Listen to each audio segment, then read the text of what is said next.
Morning, Mark. How's the squad looking for this weekend ahead of your last game in March, which of course is ahead of a massive April for the club?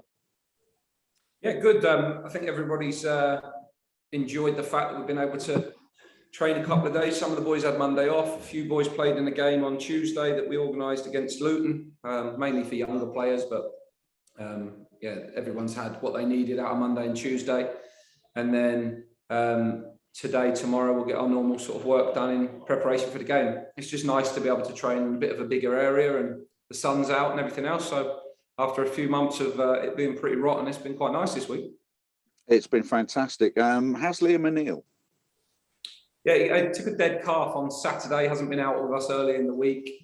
So we're looking to see whether he's out with us this morning on the grass or not. So he's in with Mikey and everybody now, and we'll see how he shapes up. But hopefully we can get him out on the grass today or tomorrow. But we'll just have to wait and see how that goes. Once I get off this call and speak with them, we'll see where he's at for this morning.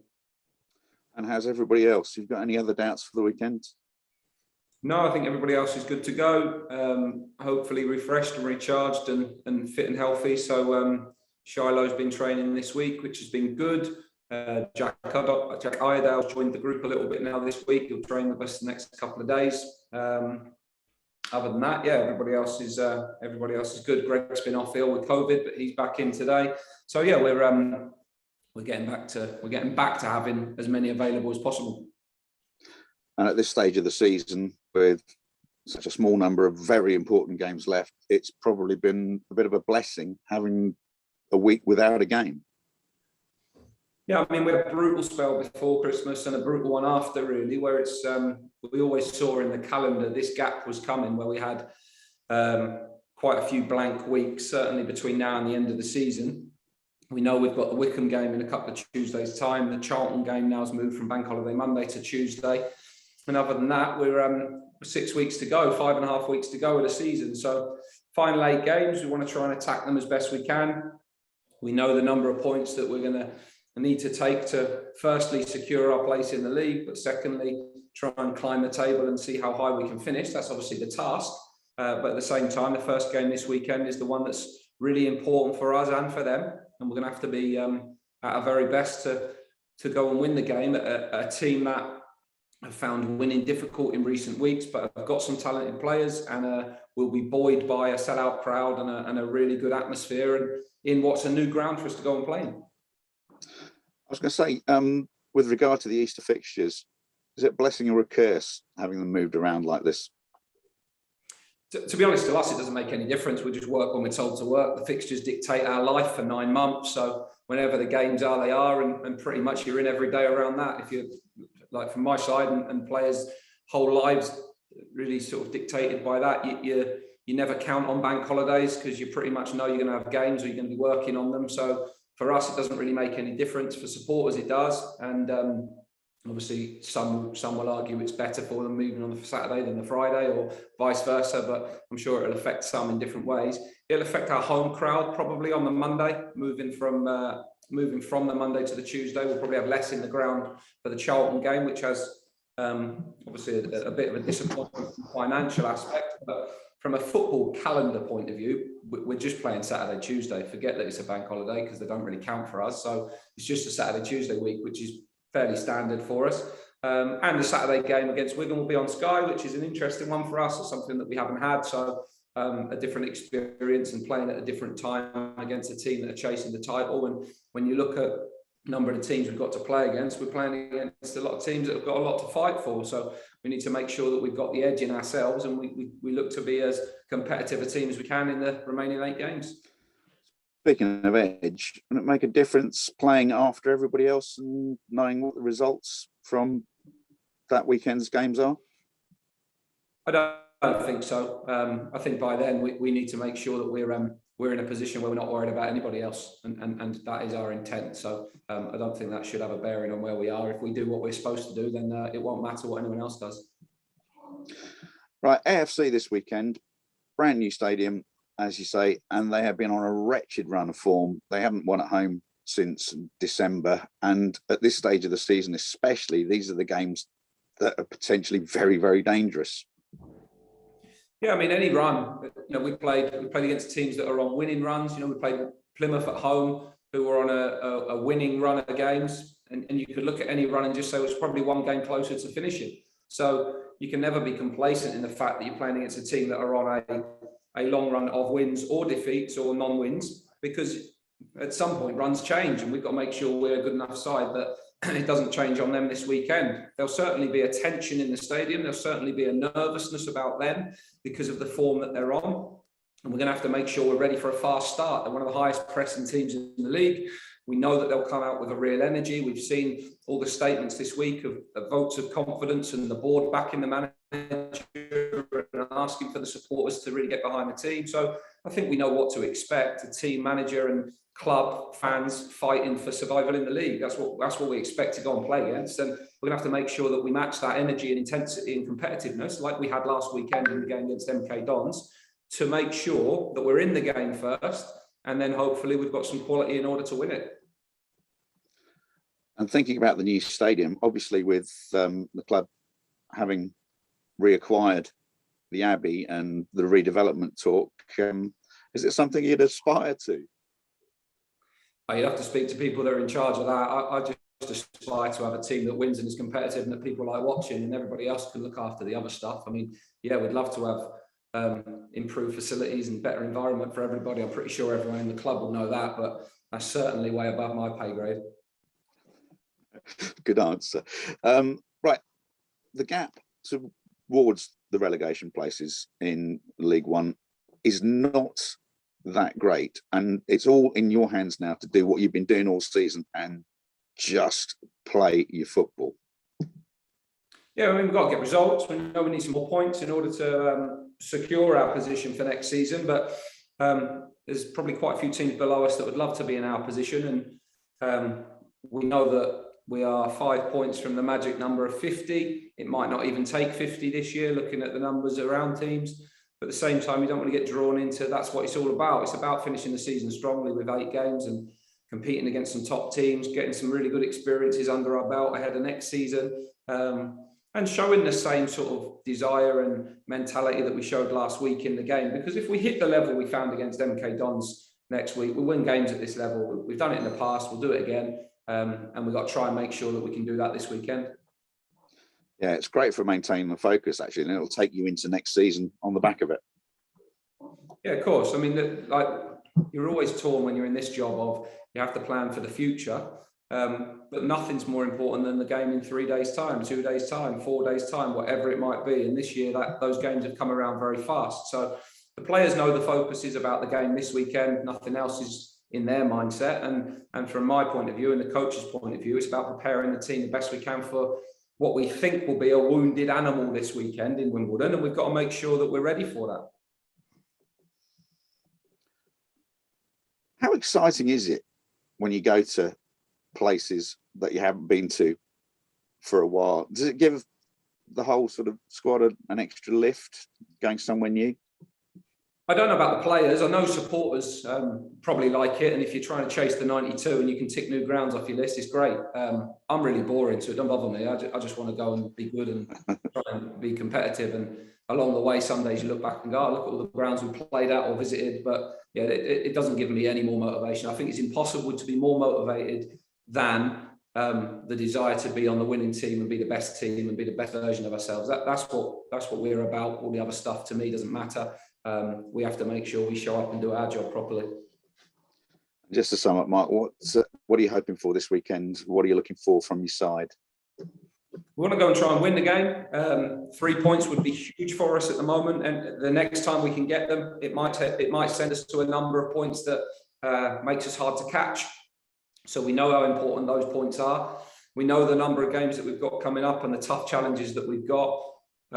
But we also know that we're capable of competing with anybody on our given day, and that's the key bit. I want our team to go and show itself in the same manner as it did last weekend. Really hard to create chances against, really aggressive, really hard working, and having a cutting and creative edge. And then we have to be clinical when those moments count. But we'll need to be psychologically really prepared for a fairly lively atmosphere and for a hard running team that are going to make themselves hard to beat and give everything to win the game. And we need to make sure we're the same team as well.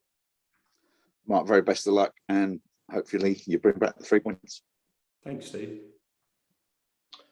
Mark, no goals in the last 4 games, but Joe was talking about how he went close against MK Dons and how Harvey hit the post, and you guys have been creating chances. Do you feel like if you just keep creating those same chances that the goals will eventually come again? Oh yeah. I think that's just an obvious one for us, really. We know we can score. We haven't done so much in the recent games.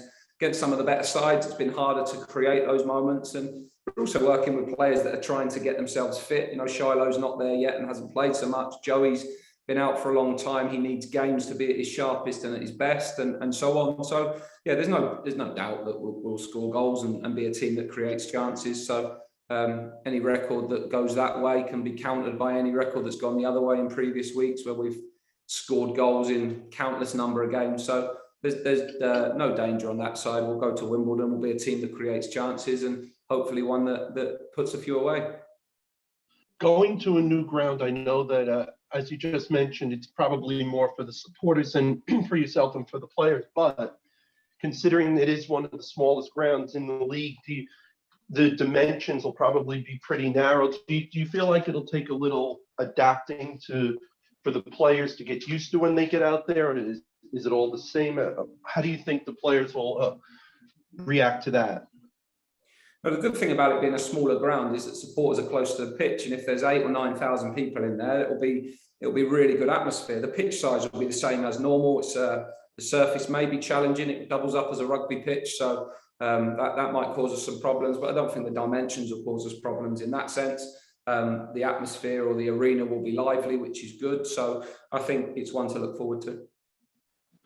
I know that you're thinking obviously about this game right now, but they, like you, are one of the smaller clubs in the league. They've been in League One for a number of years. Do you feel like that in some ways, not knowing their finances, of course, that they're sort of like a model club to be like, having survived in this division for so many years now? Well, firstly, I think there's a number of clubs that have similar resources to us and have made improvements along different ways. Then with the stadium, Crewe with developing home players, Accrington with developing their training ground and stadium. You know, they're similar size clubs to us. To me, it isn't about surviving in this league. It's about learning to develop and grow and get better and see how competitive we can be in it. That's what we have to do as a club, to keep growing and improving. And that's the mentality we need here, really ambitious to keep improving. And we want the players and staff to be like that themselves. So I think that's the first point. The second point is I think you can learn a lot from clubs with similar resources to us, but we shouldn't copy anyone. We're our own club with our own history, our own culture, our own way of doing things, and our own challenges around certain areas, but also ideas in other situations as well. So we have to create a successful club that can be sustainable and repeat success, but at the same time we have to do it in our own way and make sure we don't go away from what we are and what people recognise us as. We have to be the best version of Cambridge United that we can be, and I think that future can be quite exciting, but it's a long way from where we are at the minute, so that's good work for all of us to focus on. Team news for this game? Yeah, everybody fit, so a full pack to choose from as long as we get them all out on the grass today. So we should see if Liam O'Neill makes it this morning, but other than that, everybody else is available. You mentioned that they're a high-pressing team. What do you think you guys have to do in order to counter that? Well, what will be the keys to this match? Yeah, we've got to avoid being pressed. We've got to make sure the game's played in their half. We've got to make sure that we match their energy and their intensity. We've got to find passes around their press. We've got to press them and stop them from getting the ball to the attacking players that can cause us problems. I think between the penalty boxes, those things will be really important in this game. And then obviously we're going to have to defend our box properly because they're a team that can create chances. Make sure we're really clinical in our decision making and our execution to make the most of our chances, because I've no doubt we can go there and create chances if we show up and do what we're supposed to. Cheers. Good luck on Saturday. Thanks. Hi, Mark. Just on the injury front, are we going to see Jensen Weir back at the club this season? No, very unlikely. We haven't got complete confirmation of that, but we're running out of time now for that to happen. So I don't think we'll see Jensen back. He's obviously done very well for us, so that's a shame, but his injury is just one that they need to look after at their end. So we won't give any more detail on that really until the okay from him and from them. But his rehab's taking place with Brighton, so the time scale now makes it really difficult, even if he is fit in the next few weeks, to play and to force that. So yeah, he's done great for us. But as and when we get absolute confirmation of that, we'll obviously confirm that and probably echo the same thoughts of how good he's been for us and what a great character he's been. So yeah, we look forward to seeing his progress over the next few years. Yeah, what would your assessment be of how his loan spell has gone in that first part? Yeah, excellent. He was in a position going into Christmas where I think he would have held down a place in the team. It was a really good run. I think any loan takes time to start, and his adjustment to first team football took a bit of time. He was in and out of the team. He had a few little issues that put him out of the team, some good performances in there as well. But that run of games that he had towards that spell before Christmas, when we were playing a lot of the top teams, gave us a real energy. He obviously scored against Wimbledon the last time out that we played them with a header. But he's had a successful loan period, and obviously if it would have continued, it could have turned into a really good season for him.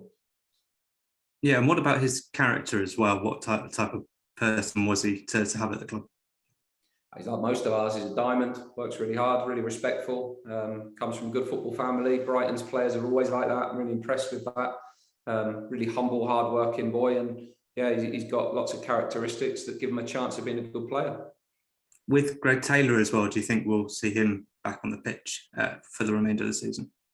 I don't know. I mean, he's still indoors in the gym at the moment, working away. He'll be out bits and pieces, but there's no need for us to rush that really with him. We've got Lloyd fit, we've got Gibbs fit, we've got Sam Sherring fit. So those three can play, and there's no need to force game time into Greg when he's not probably ready for that at the moment. It's obviously a significant injury that he's overcome, but now we just got to make sure we look after him and make sure he finishes the season in good health. Yeah, and with Jack Ardell as well, how far do you think away do you think he might be, given that he's back in training? I don't know. This will be the first session he's done today, so it won't be this weekend, but we'll see how the next week goes as to whether he can have any involvement against Ipswich. But it may be after that he's ready, once he's built up a little bit of training load. But hopefully we'll see some of him in the remaining few weeks of the season. Yeah, just finally from me as well, given how the season's going, is the way that you're seeing it that you're one win from safety now?